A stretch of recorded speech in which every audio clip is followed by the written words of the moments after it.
Now, Rita, tell us about our dear friend Dan Andrews. Since he's retired, we don't talk about Dan Andrews often enough. I'll mention him later in my editorial on COVID. But Rita, read us a little bit from the Herald Sun. Well, this was an exclusive report in yesterday's Herald Sun. Michael Warner has this story that Daniel Andrews has now been ordered to hand over his personal telephone and credit card records, all in relation to that Blairgowrie car crash where a teenager was seriously injured.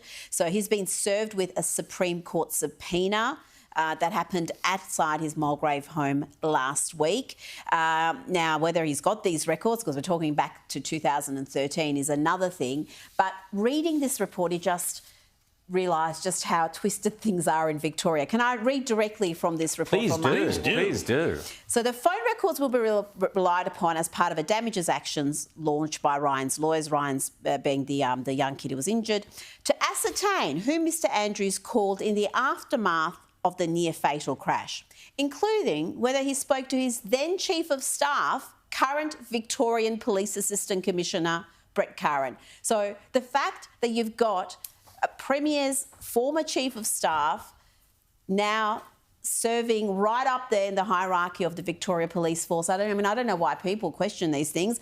Mr Curran has declined to clarify if he did receive a phone call from Mr Andrews from the scene of the crash. Hopefully there'll be some clarity around that as we go forward.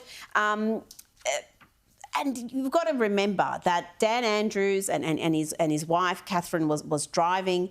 They've always maintained that this teenager's bike T-boned their Ford Territory, their car, but the teenager said no, their car was speeding and seemed to come out of nowhere.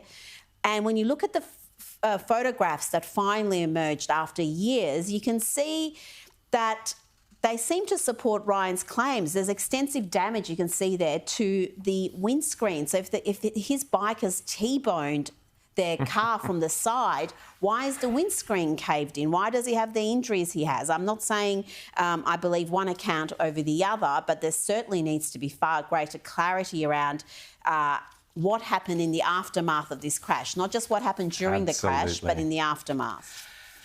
Absolutely indeed.